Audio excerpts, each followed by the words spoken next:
Hi, welcome back to Wine Mastery. We are going to taste a Cabernet Sauvignon all the way from the Californian coast.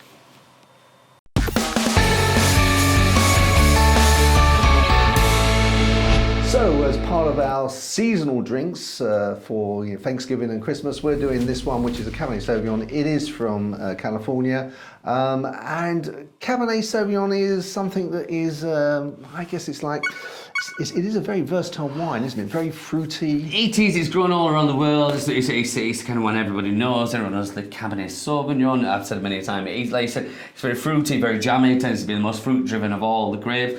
Good one to go for. You can't really go wrong with the Cabernet Sauvignon. Okay, so it's called Bread Butter Cabernet Sauvignon.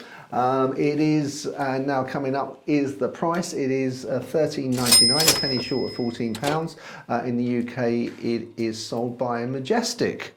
So, shall we? We shall. I just always like the way you describe it. It's a penny short of.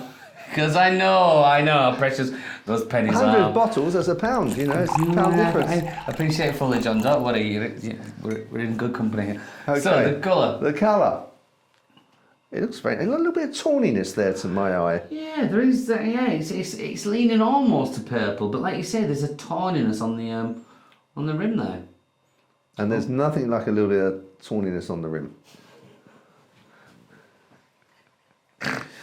Indeed, John, indeed. So, okay, let's have a go on the old nose. Okay. It looks like it's just not very dense, not very dense. I expect it to be more denser, like black and especially the Californian, through it. because they're known for their dense, rich in your face.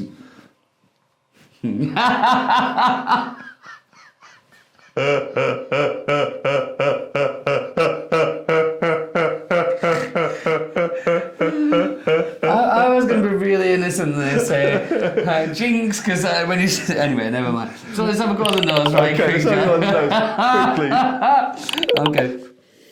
Oh wow. Oh. Yeah. Oh. Yes. Oh. That is something else. Sorry, you just leave us here for a moment. That is. Oh wow. That is the kind of. I mean. Is that? It smells a little bit Rioja-ish to me. Yes, I think that's why I'm enjoying it so much. There's that leather oakiness in there. Now, I understand it's been put into French and American oak, blended together. So that'll be what I'm picking up on there, and that's what I'm loving. That is beautiful on those. It is. It's Man, that's the kind of thing. If this would be the kind of wine from the let's taste it first. But this would be the. If I guess this is the one I'd be proud of. This is one I'd be like handing out. Say, you must try this. Have a go of this. Yeah. Something. Yeah.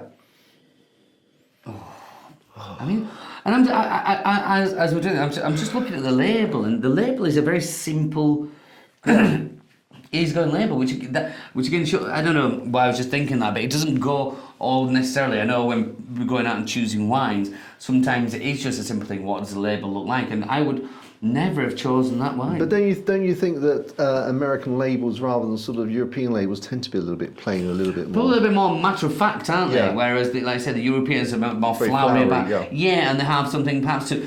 In the marketing world, that's how that works. Whereas, I suppose, and this it's just plain and simple, this is what you've got. Yeah. Take it or leave it, but that... I'm going to have a taste of this one. Me too. I thought you'd never ask. First day. Wow. Yeah. Wow. Yeah. That's delicious, isn't it? It is delicious. Wow. Yeah, it's like one of those, some wines, they're sort of like a little bit too acidity for you. It tastes maybe a little bit sharp, but that is just like perfectly balanced. The fruit's there to begin with, and then just before it starts to get a little bit too cloyy or a little bit too sweet, the tannins cut in and just balance that off. And then the finish is wow. That for me is ticking a lot of boxes. The fruit in there, I would say a very black currant. Even when I first tasted that, in my head, just like black, it was just like blackcurrant. There you are. There's some vanilla in there, and I know I describe it, but it's rich like chocolate. It's got that mouth coating experience. It's not just. I'm waxing quite lyrical about this. I'm just going to have a little taste, make sure I know what I'm talking about. But everything that the look. I tell you, this marries each other perfect. You know, the look of it, nice. The nose on it, nice. The flavour on it, nice. This is just matching perfect. As I said before, I'll be proud to be serving this at my dinner party. I'll be proud to serve any friend that's it, and I'll be confident in saying, this is a very nice bit of wine. Yeah, and I just took another sip there, and as I took something, I thought to myself, well, you've tasted it once. It's a bit like the first, if you have a beer or something, the first pint's always the nicest, or the gin and tonic, the first ones.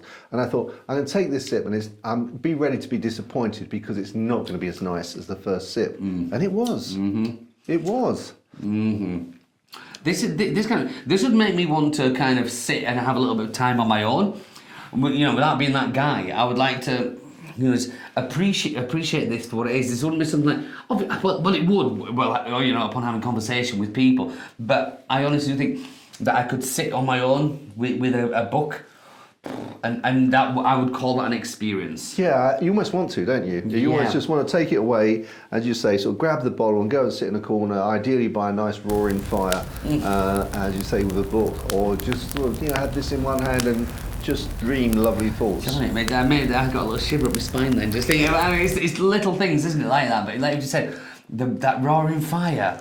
Yeah. Oh, the good book, that wine. Oh. Yeah, because this is like, imagine all of the sun, the Californian sun that's gone into producing these grapes and making the fruit taste so delicious, and then that's all just focused and concentrated in the glass. Which is exactly what this is. Yeah. That is a very, very good wine. So, pairing, John. It is $13.99. We can let that go for now, John. Let it go. But it is still it is still excellent wine. Yeah, it is excellent wine. Again, I've tasted it. I can't stop putting my nose in it. No, I know. No. Pairing, are you going to go first or shall I go first? I'll let you have not thought about it. Sorry. Okay. So I'm going to say that this would go with a nice rare, or actually it could be well done. It wouldn't matter. Roast beef, sort of sliced roast beef. I think this would go excellently with that. So if you're having that for Christmas or Thanksgiving rather than the turkey, I think this would go excellently. I think it would also go with lamb. There's enough tannin there to keep the fat of the lamb at bay. Most meat dishes, it'd even go with burgers. So yeah, it's a very flexible wine. But probably if I was drinking this, I'd either want to drink it on its own or with roast beef. And with you again there, John, like you just said there, this doesn't need food. This doesn't need... The food wouldn't complement the wine, the wine would complement the food. And you just said, you don't need it. I would have that on its own every day of the week and enjoy it every day of the week. But if I was to go with the cheese, and as we were just talking, I was thinking, what would it go? And I've actually whittled it down to something fairly bog standard, but I think would work very well. And that's just a very decent bit of cheddar. A nice unpasteurized cheddar, 12-month to 18-month-old, nothing too over the top where it's just going to hurt you or abuse the wine. So, yeah, a decent cheddar, that open fire book, John. We're just living the dream. We could live the dream, but anyway, yeah. So I'm good with that. Okay, well let's move on to scoring. Now this will be, obviously it is $13.99, but even so, I hate to say that it's still good value. Do I say Are you okay? No, obviously not. That's his second glass of wine. So, again, as well as all things considered, $13.99, I don't think is too bad a price. And actually thinking of the quality of what we just had there, how versatile. Describing wine as versatile is a bit like that anyway. But that could literally be, you could have it on its own, you could have it with a good book, you could have it with a meal, you could have it with friends. So versatile it is. So that style of wine, I'm going to give this a very, very healthy. This is right on my street. Also, the fruit is in there. The leatheriness, the Rioja-esque style. So I'm going to go ahead and give this a very healthy. My score is 90. Ooh, 92. Wow, okay. It might have been one of my best scores. That's a very good score for you. Yeah, today, You hate going over 90 normally. I do. You're very... That barrier is just, It takes something special to take me over that 90. but I would describe that as something special. It is something special. It's an excellent wine. Yeah. So thoroughly recommended. Guys, I hope we'll be sharing a wine that's equally as pleasant as this next time with you. There will be some links to some other seasonal meal foods to pair with around the video. So give them a try. Have a look at those videos as well. And don't forget to subscribe because, you know, it helps other people find us. So until next time, guys, chin chin. Chin chin.